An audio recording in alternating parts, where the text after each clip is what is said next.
Catecismo sobre Nossa Senhora, Adultos, Lição 5, Parte 4. Quinto, Romarias, 766. Que é uma romaria? É uma viagem feita por devoção num lugar consagrado por algum monumento de nossa religião. Tem por fim honrar, ora o bom Jesus morto, atado à coluna, ora o Sagrado Coração, ora a Santíssima Virgem, ora um santo ou algum dos Espíritos Celestes. Tal é, por exemplo, a Romaria de Brive, onde se visitam as grutas de Santo Antônio de Lisboa. A de La Louvesque, onde se acha o túmulo de São João Francisco Regis. A do Monte São Miguel, em honra do glorioso arcanjo deste nome, e etc. 767. São necessárias as romarias? As romarias não são absolutamente necessárias, mas são utilíssimas, e se é verdade que podemos ser piedosos sem este meio, é indiscutível que podemos sê-lo ainda, mas com este socorro. A essência da doutrina católica é a seguinte: não só ela consente nas peregrinações, como as aprecia e recomenda, considerando-as úteis e valiosas, pelo muito que operam contra adversários da religião, sendo seu principal aspecto o da penitência e da reparação. Recompensa sua prática, coibindo, porém, com a máxima energia qualquer feição supersticiosa que lhes deturpe os verdadeiros fins. O homem tem corpo e sentidos.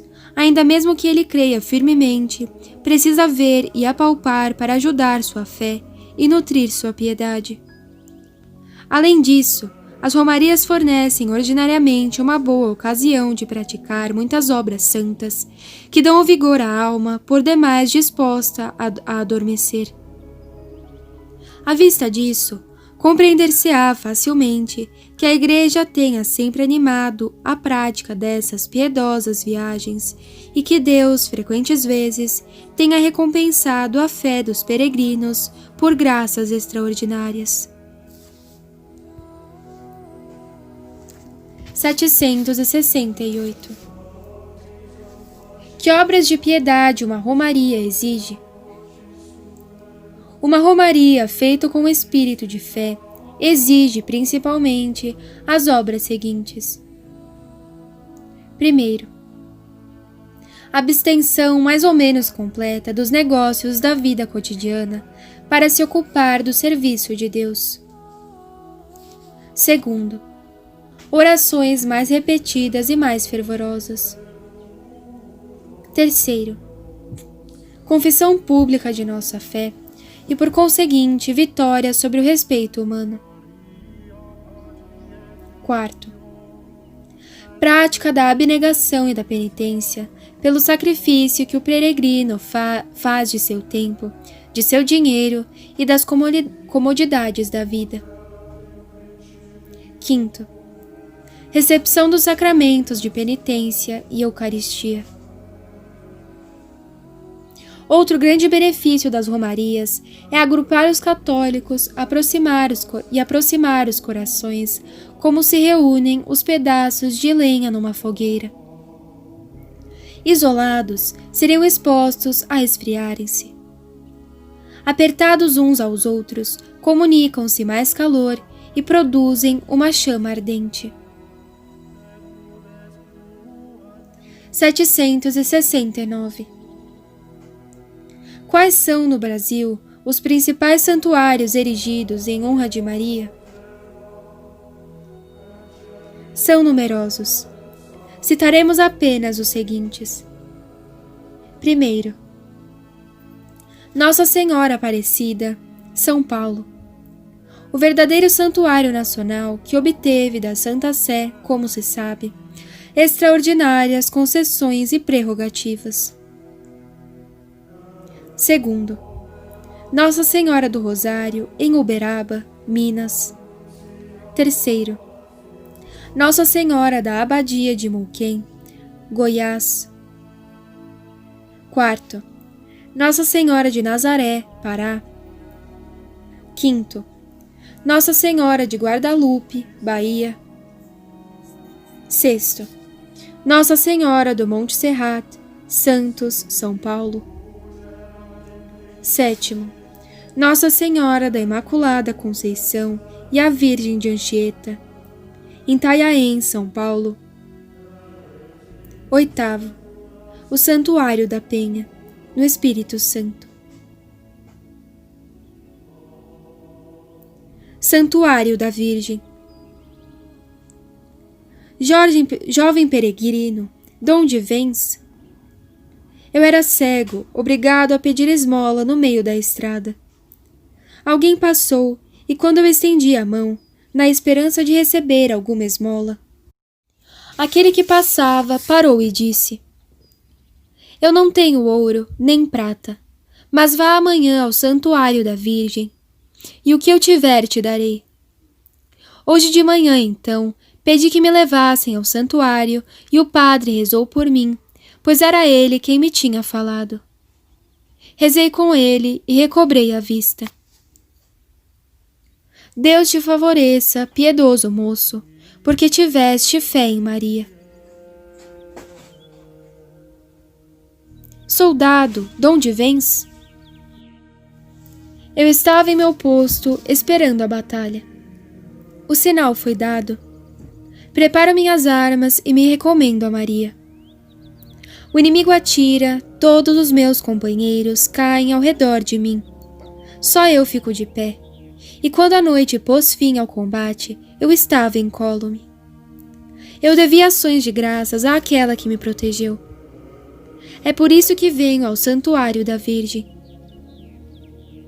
Deus te favoreça, piedoso soldado, porque tiveste fé em Maria.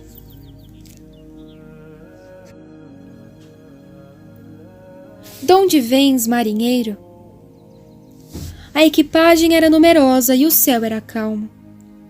De repente, um vento violento soprou do lado oeste, e nosso navio se agitou sobre o mar alternado. Já mesmo fazia água por todas as partes. Ó padroeira das mareantes, socorrei-nos. Estrela do mar, guiai-nos, exclamei eu, ajoelhando-me sobre o convés. E o vento se acalmou, e venho ao santuário trazer meu reconhecimento àquela que nos salvou do naufrágio. Deus te abençoe, marinheiro, porque tivesse fé em Maria. Bom fazendeiro, pai de família, donde vens? Estava definhando e minha vida ia se extinguir. Um dia, os médicos se acercaram de meu leito, observando-me com ar triste. Minha mãe os olhava suspirando. Depois eu ouvi que murmuravam baixinho: quando começarem a cair as folhas. Que estão dizendo, tão moço e já morrer? Pensava eu comigo. E prometi que, se visse as folhas reverdecerem, faria uma peregrinação à Virgem. E as folhas reverdeceram, recuperei saúde e venho ao santuário cumprir o meu voto. Deus te abençoe, piedoso fazendeiro, porque tiveste fé em Maria. Mãe do semblante radioso, donde vens? Eu tinha um filho que já havia um mês disputava inutilmente a morte. Apesar de todos os meus cuidados, ele ia morrer. Mas, nesse momento supremo, um anjo que se foi depois ao céu o recomendou a Maria. Nós o consagramos juntamente a esta boa mãe. O meu filho me foi restituído e não me esqueci daquela que veio pronta em meu socorro. Eis porque não me canso de vir a este santuário dar graças à minha benfeitora. Deus te abençoe, piedosa Mãe, porque tiveste fé em Maria.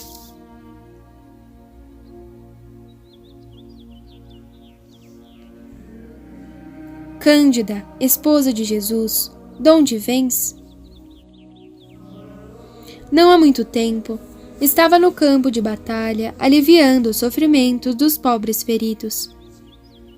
Em seguida, fui ao hospital tratar chagas asquerosas e repugnantes à natureza.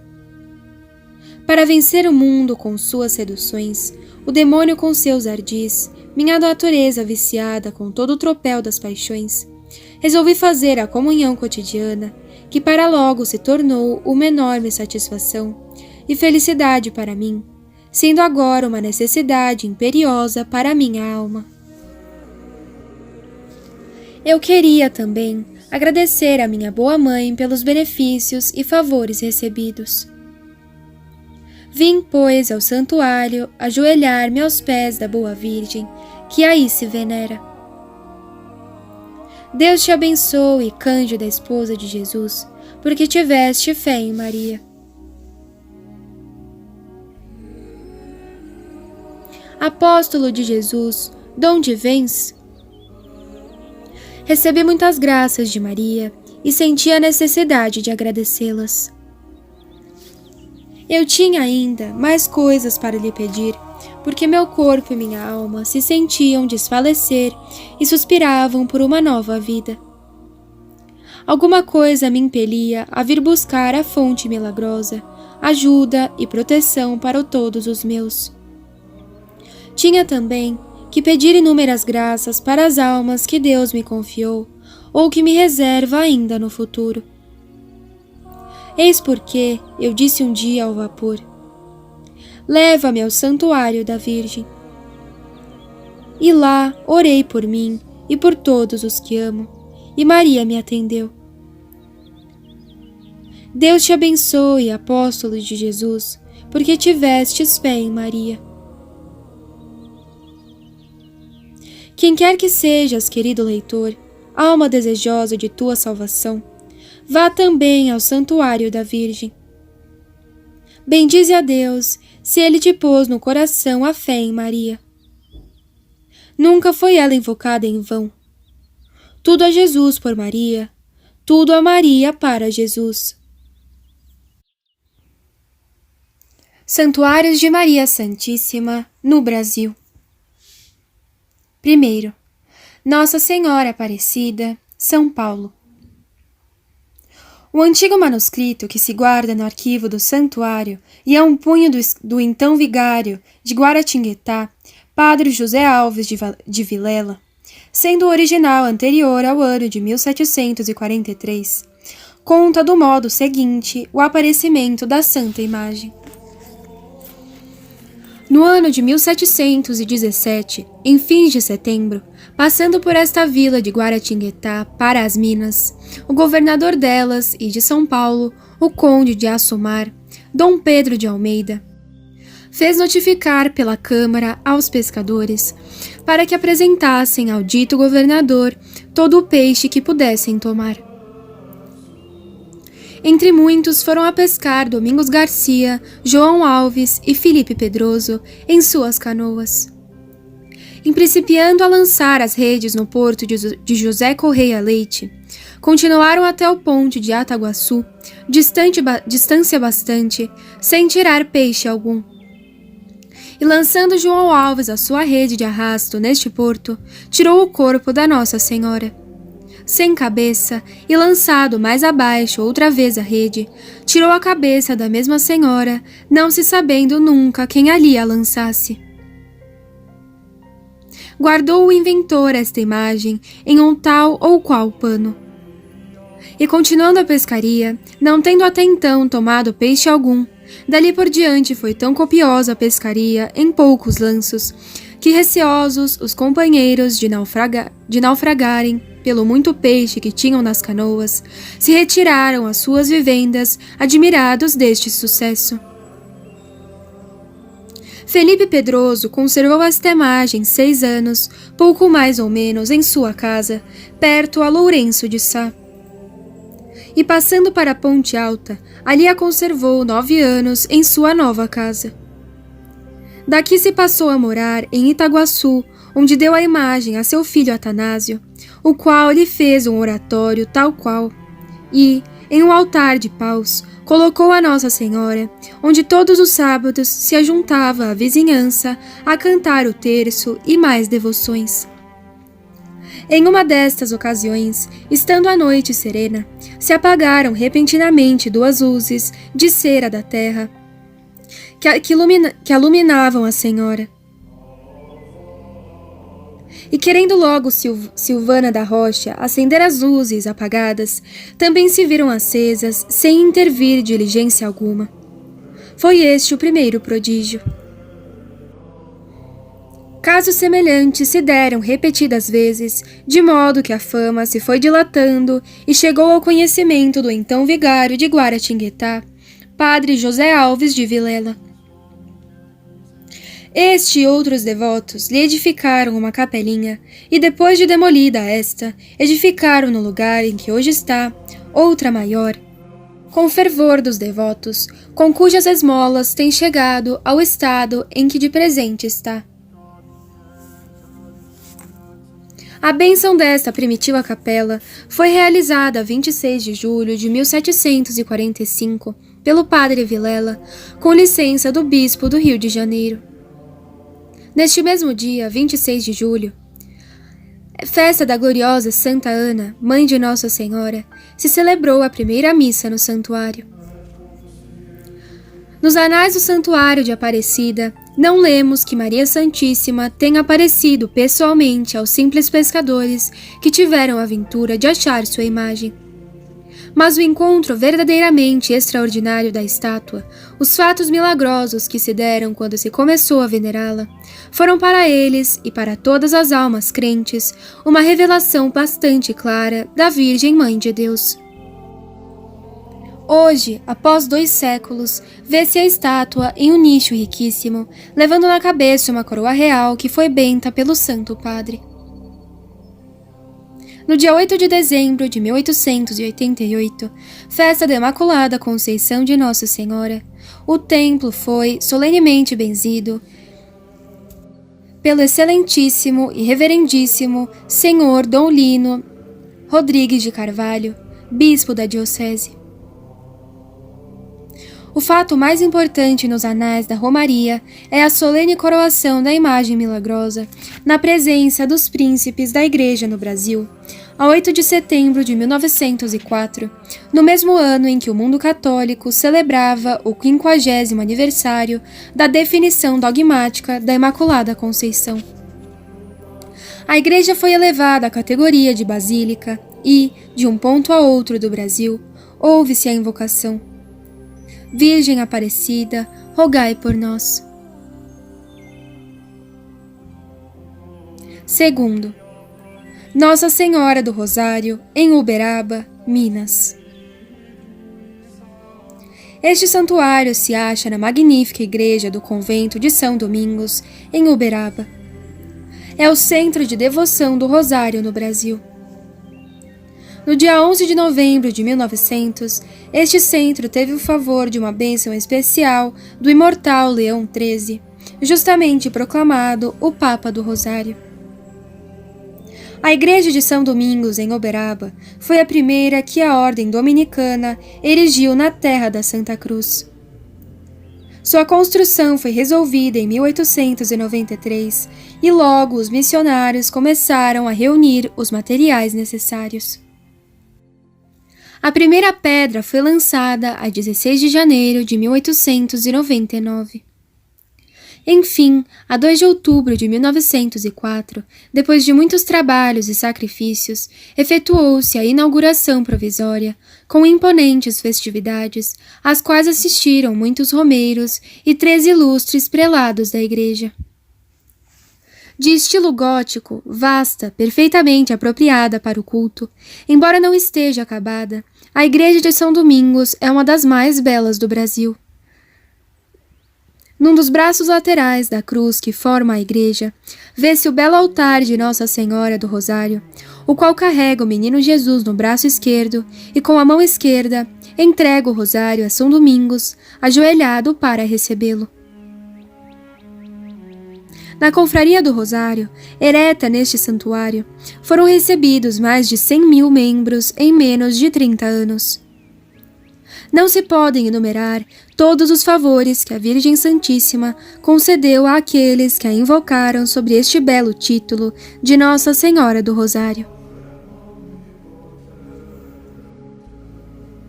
Terceiro, Abadia do Muquem, Goiás. Um quilombo célebre era nos tempos áureos da capitania de Goiás em meados do século XVIII.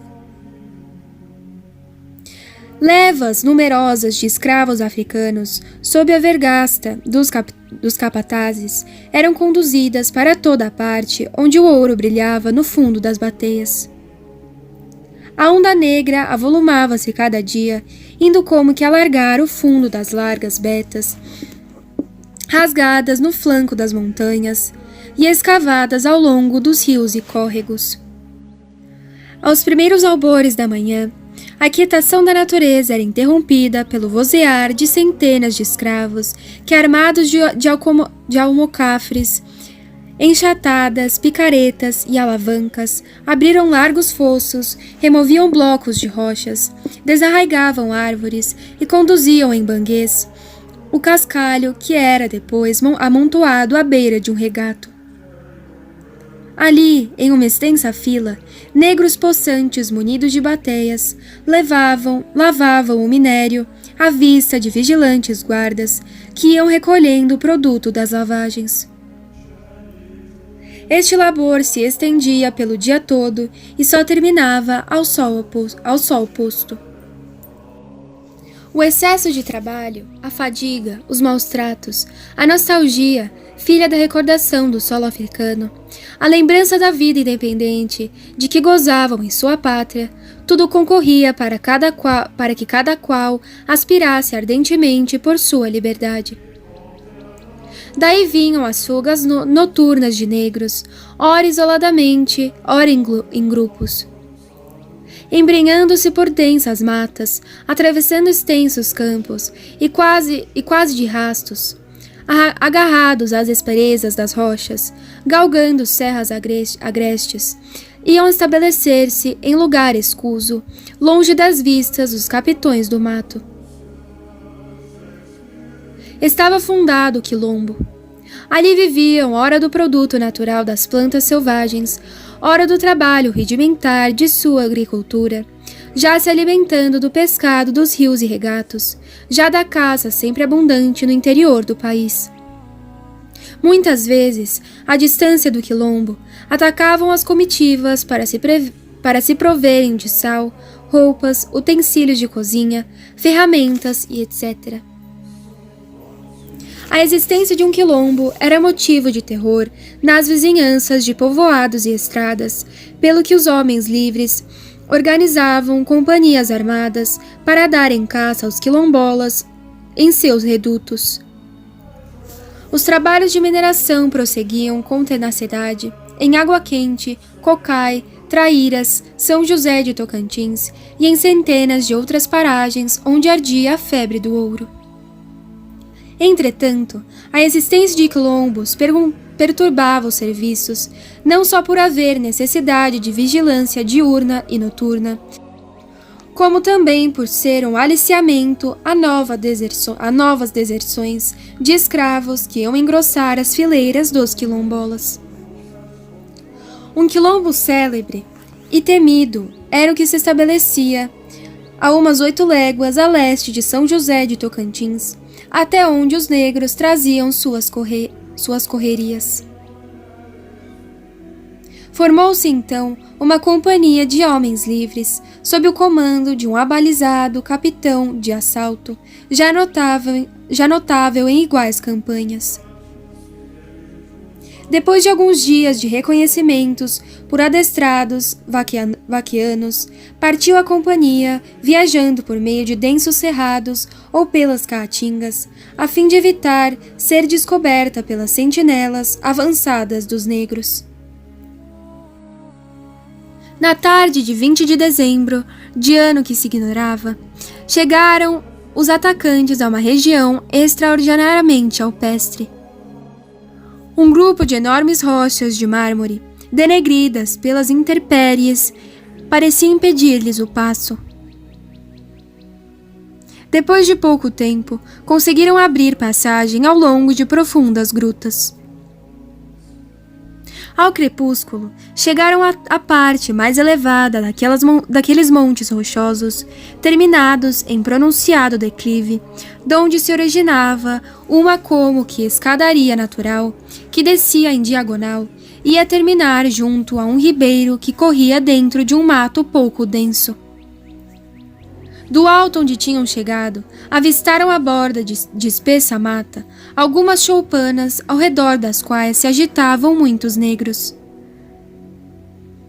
Tratavam estes de atear fogo a alguns montes de lenha, que ali se achavam próximos uns dos outros.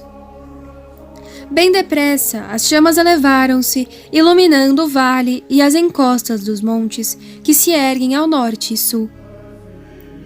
Ao rufo dos tambores, apareceram mais negros que se puseram a cantar e dançar ao redor da fogueira. Os folguedos se prolongaram até muito tarde da noite. As pessoas que foram atacar o quilombo ansiavam por surpreender os negros no meio de suas danças. O capitão de assalto, porém, não o entendia assim. Não queria luta, por ser esta desnecessária e até prejudicial. Da imensa fogueira desapareceram as chamas, só restava um enorme braseiro a tremular na escuridão. Cessou enfim o rufar dos tambores, a voz dos cantores foi se extinguindo pouco a pouco, até que nenhum movimento se percebeu no quilombo. Os negros, depois de se terem banqueteado com carne assada, batatas e mandioca, embriagados pela aguardente que tinham arrebatado a uma tropa, cansados enfim e tomados de sono, recolheram-se aos seus casebres. O capitão de assalto julgou oportuno o momento para descer a encosta pedregosa. Chegados ao centro do quilombo, todos munidos de cordas de embira, penetraram por grupos nas palhoças onde jaziam os negros por terra, imersos em profundo sono. Nesse estado, não foi difícil amarrar todos os quilombolas que depois foram entregues a seus antigos senhores. O capitão de assalto prometera, se fosse feliz na empresa, sem perdas de vida de parte a parte, empregar tudo quanto achasse de valor nos despojos dos vencidos, em honra do santo em cujo dia se terminaria a campanha. De fato, encontrou grande cópia de ouro em pó e em folhetas, que tratou sem demora de aplicar na construção de uma igreja em honra de São Tomé, em cujo dia obteve completa vitória. Como houvessem encontrado avultado número de peças de carne sobre o moquém, ficou o lugar denominado São Tomé de Moquém. Este vocábulo guarani significa grade de madeira sobre um braseiro, com destino a receber carne para ser assada. Não longe do novo povoado que se levantara ao redor da igreja do apóstolo São Tomé, morava um velho português. Por serem parcos os recursos que lhe fornecia seu trabalho de agricultor, ele se pôs a faiscar nas proximidades de sua casa.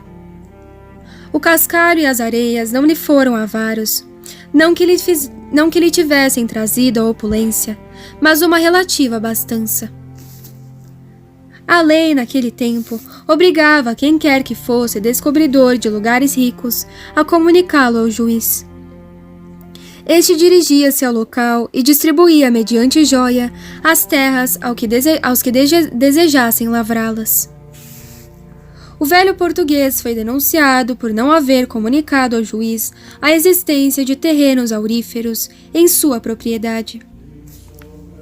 O juiz, acompanhado pelo meirinho, escrivão e algazes, preparara-se para ir autuar o faiscador furtivo, quando este foi avisado por um amigo.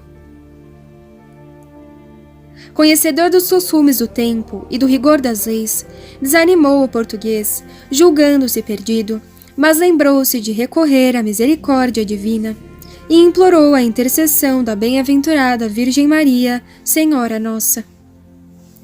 Recordou-se de que, em sua aldeia, nos Algarves, havia uma igreja abacial onde se venerava uma imagem da Mãe de Deus que socorria a todos quantos recorressem a ela com fé.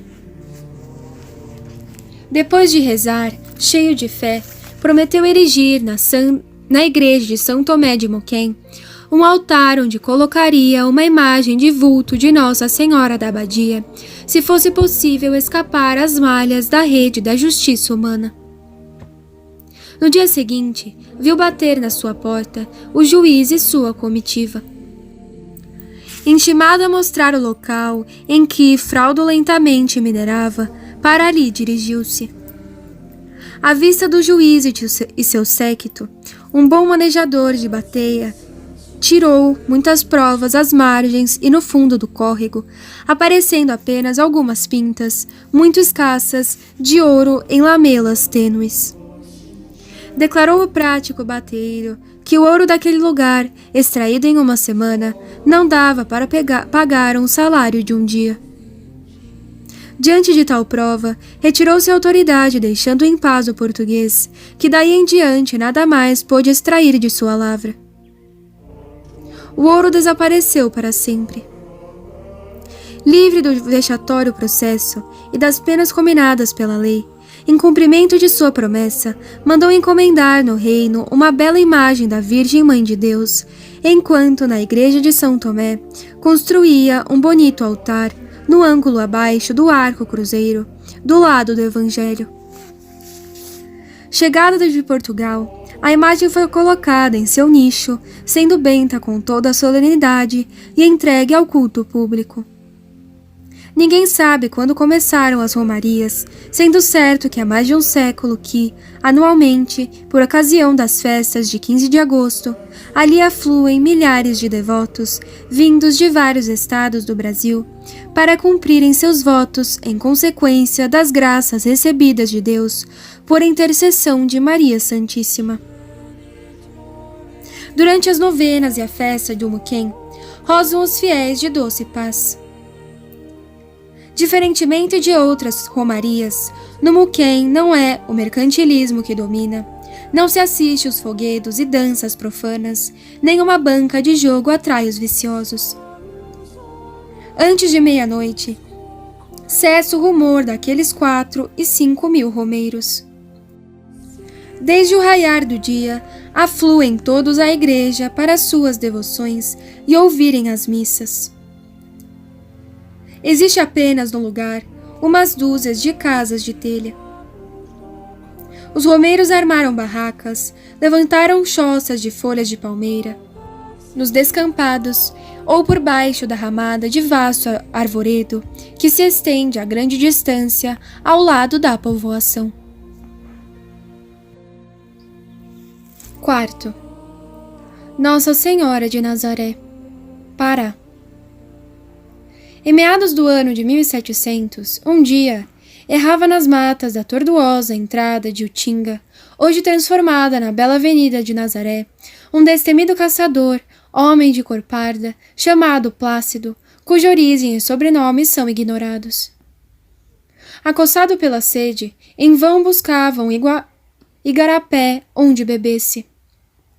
Na infrutífera pesquisa, descobriu umas pedras cobertas de verentes trepadeiras, entre as quais, em uma espécie de nicho natural, deparou-se com uma pequena imagem da Virgem de Nazaré. Tomado de surpresa, viu o caçador naquele achado um fato sobrenatural que o seu cérebro não podia explicar. E logo acudiu-lhe à mente a ideia de conduzir a imagem para sua pobre choupana. Sem mais pensar na caça que a sua carteira apontaria ainda podia entregar-lhe, nem na água que tão avidamente buscara, tratou de regressar com o validoso achado. O fato, como era de se esperar, causou grande alvoroço na família do caçador e nos vizinhos, chamados a verem o prodígio. Não tinha, porém, de ficar aí a estupefação dos admiradores. No dia seguinte, quando a família despertou, O lugar onde ficara a Virgem estava vazio. Desaparecera a imagem, sem deixar vestígios, e foi em vão que a procuraram por todos os cantinhos da palhoça.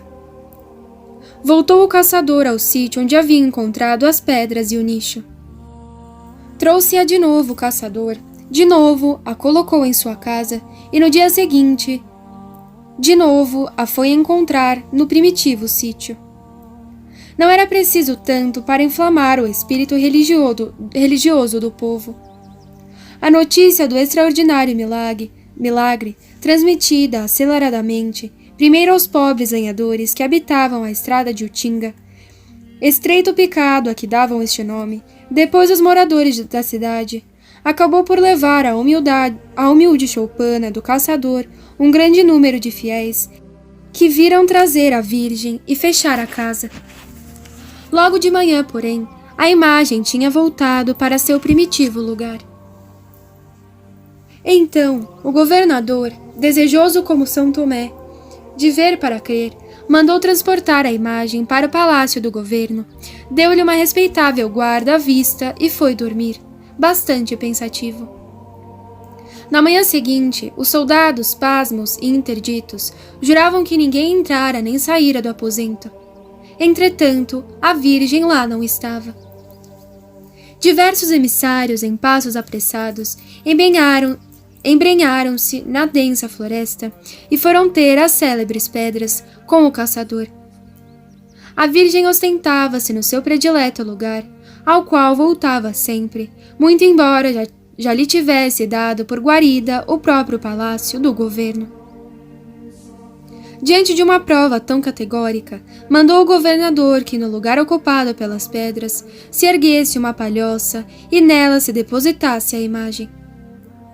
A Virgem ficou na sua cabana, não tardou que os milagres a tornassem popular e atraíssem ao humilde albergue uma forte corrente de devotos. Uns iam implorar de joelhos, com a esperança na alma, o alívio para os males ou os sofrimentos de entes caros. Outros, já curados, apressavam-se para saldar a dívida sagrada da promessa. Quando faleceu o humilde devoto da Virgem, Plácido, homem de fé viva, inculto, mas honesto, transmitiu a Antônio Agostinho a sua missão religiosa.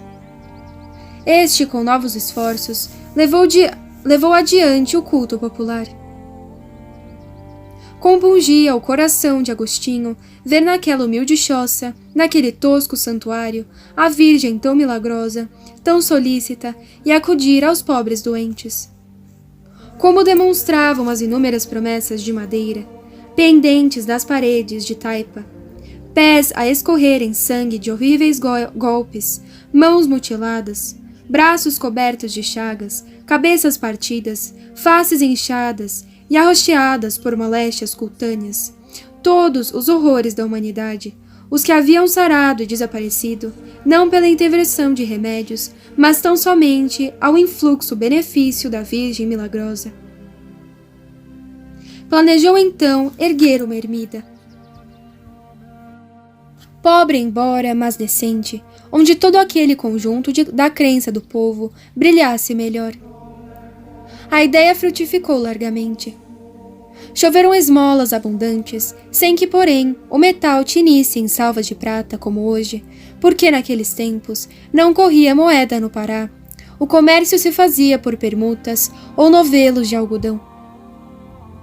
Em 1774, estava pronta a ermida.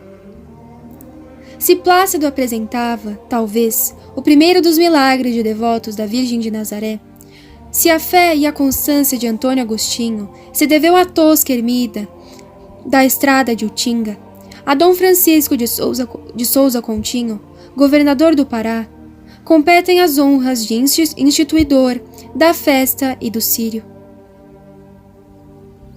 Este oficial português ordenou, a 3 de junho de 1793, que a festa se realizaria no dia 8 de setembro. Desde esta época até agora, a festa atraiu aos pés da Virgem multidões de fiéis agradecidos ou implorando misericórdia.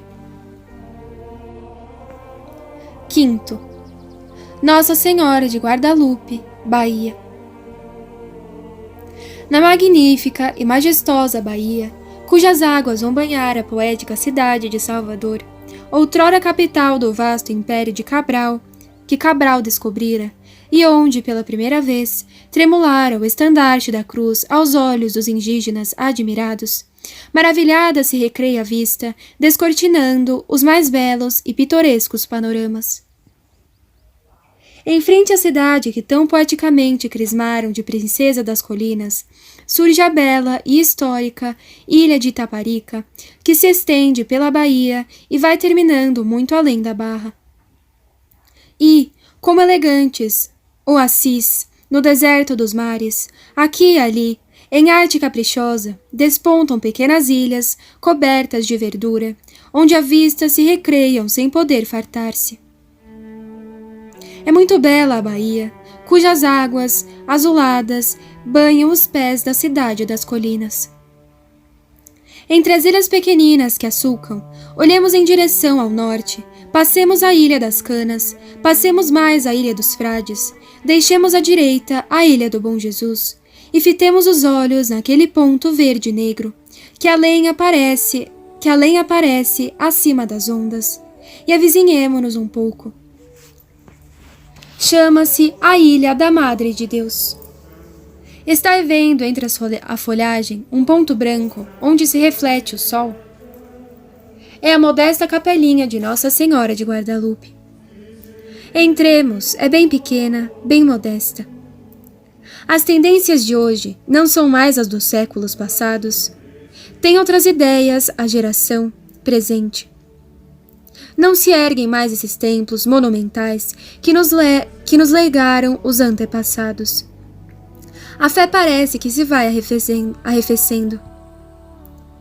São outros os gostos, outras as ideias da geração contemporânea. É, pois, bem pequena, bem modesta a capelinha. Não há nela coisa alguma para admirar-se, nem a beleza da arquitetura, nem a perfeição artística da obra. É simples como a natureza, mas como é poética também. Colocada sobre o alto de uma colina, parece dominar o mar, e o viajante que entra ou sai do porto, cheio de fé, levando uma esperança ou trazendo um voto de agradecimento, tira o chapéu e murmura uma prece à padroeira dos navegantes, que os protege nos embates tempestuosos, nos arremessos do oceano. Sobre o altar, vê-se a imagem da Virgem, cuja invocação é a da Senhora das Candeias. O dia 2 de fevereiro, em que a Igreja comemora a purificação de Maria, é o da festa da Senhora das Candeias, e para ela, em grande multidão, concorre o povo da cidade e das demais ilhas circunvizinhas. Ao despontar o sol deste dia, cobre-se o mar de canoas, que cortam ligeiras as águas tranquilas da Bahia e trazem 1000 devotos para a festa da Senhora. Nas tradições populares, é milagrosa a imagem da Virgem, e os painéis comemorativos de seus prodígios enchem as paredes alvas da sacristia e da capela. Especialmente costuma ser invocada nas moléstias de olhos, e a Virgem, que veio ao mundo acender a lâmpada da alma que o pecador da primeira mulher havia apagado, acende também a lâmpada do corpo, abrindo a luz de que se achavam privados os olhos dos que a invocam com fervor. Quantos prodígios poderíamos aqui referir, baseados em testemunhas que ainda vivem ou daqueles mesmos que deles foram objeto. Junto à igreja, de um rochedo que lhe fica ao lado, mana um fio de cristalina água. Seja o que for, o que é certo é que moléstias de olhos, que tinham resistido aos esforços aturados da ciência médica, têm desaparecido imediatamente ou com pequena demora, quando os olhos foram banhados na água milagrosa do rochedo. É tradição que vai passando de geração em geração, que naquele lugar, junto ao qual se erguera a modesta capelinha, a imagem da Virgem foi encontrada por alguns pescadores. Não queira a ciência explicar, nem a descrença discutir o fato. Deixem a fé do povo entendê-lo a seu modo. Árida deve ser a explicação da ciência, zombeteira a discussão da descrença, e poética e proveitosa ao coração o que inspirar a fé e a crença popular. Quase no centro da igreja, vê-se uma espécie de cova que nunca pôde ser fechada. Dizem os velhos moradores da ilha que diversas tentativas têm havido para consegui-lo, mas foram baldadas todas. Deita-se terra, muita terra, enche-se de terra, e no dia seguinte tudo se encontra lançado fora e a cova aberta, como se achava na véspera. Os fiéis pensaram que não deviam insistir, colocaram em redor da abertura uma grade e a deixaram atestar aos que ali vieram os efeitos da punição do céu e da clemência da Virgem. Eis como reza a lenda. Poucos anos havia que a modesta capelinha se tinha erguido, e a milagrosa imagem, encontrada junto ao rochedo, multiplicava as curas, dando vista aos que lhe pediam com fé. Grande era a peregrinação dos devotos, porém, muita gente também lá ia, levada apenas por mero espírito de impertinente curiosidade ou culpada incredulidade.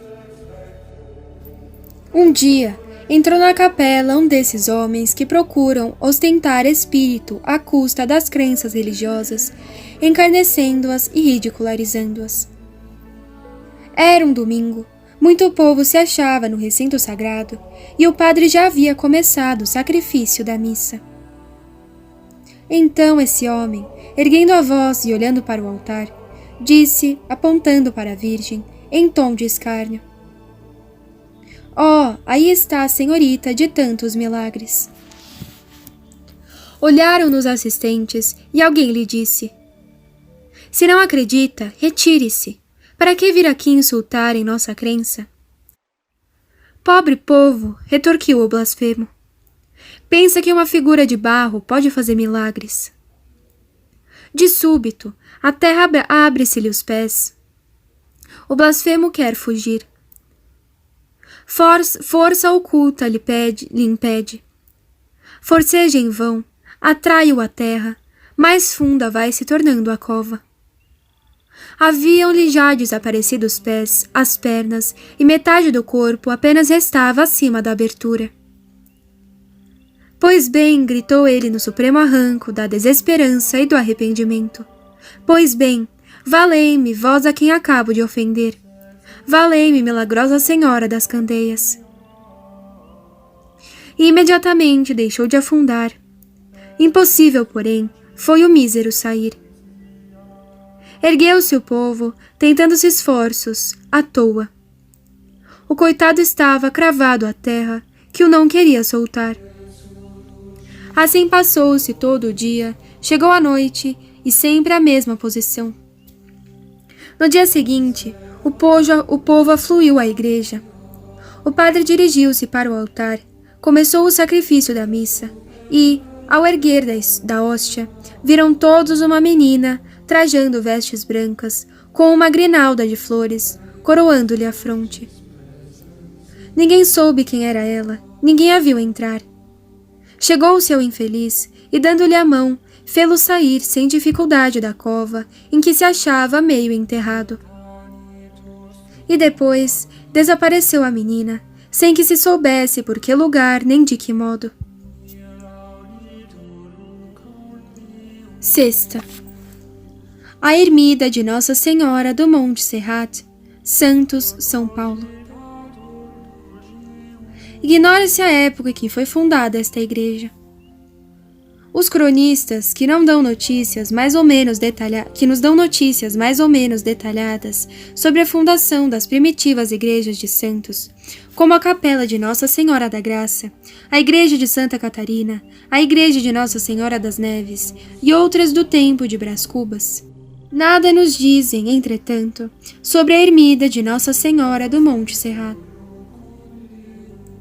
Nas cartas de Sesmarias concedidas em 1539 pelo capitão-mor de São Vicente, Antônio de Oliveira, o Pascoal Fernandes Genovês e a Domingos Pires, que foram os primeiros moradores dessas terras do Porto de Santos, antes que Brás Cubas viesse ali estabelecer-se, vê-se que essas terras, depois de adquiridas pelo fundador de Santos, começavam a leste do Ribeiro, que mais tarde recebeu o nome de São Jerônimo. Esse ribeiro, refere o cronista Frei Gaspar da Madre de Deus, assim se chamou por haverem colocado uma imagem do Santo Doutor no sopé do monte que ali existe e que hoje é conhecida por Monte Serrate. Esse ribeiro de São Jerônimo tinha sua origem na parte da montanha que se acha hoje ocupada pelo Hospital da Santa Casa de Misericórdia e atravessava o Largo da Cadeia, hoje Praça dos Andradas. Cortava a rua de Santo Antônio e ia lançar-se ao mar da Praia do Consolado, próximo à Capela de Jesus, Maria e José. Ainda em vida de Brás Cubas, isto é, no último quartel do século XVI, o Morro de São Jerônimo já era conhecido por Monte Serrate, e é provável que a ermida da milagrosa imagem já se destacava então do alto da montanha que dominava o porto. Em 27 de abril de 1655, os instituidores da ermida do Monte Serrate, ou seus descendentes, fizeram doação da igreja e de seus patrimônios aos monges do convento de Santos. A posse judicial dessa doação foi dada ao provincial, na mesma ordem beneditina, Frei Bernardo de Braga, nessa mesma data. Em 1846, essa ermida foi reedificada por Frei Florencio, das Dores de Maria. Eis o que existe apenas de dados históricos em relação à graciosa e poética ermida de Nossa Senhora do Monte Serrate, que ainda atrai anualmente, e sobretudo nos dias 7 e 8 de setembro, a grande romaria de fiéis que ali vão, contritos, aos pés da milagrosa Virgem, depor as suas oferendas, exvotos, em troca de graças e benefícios que dela recebem.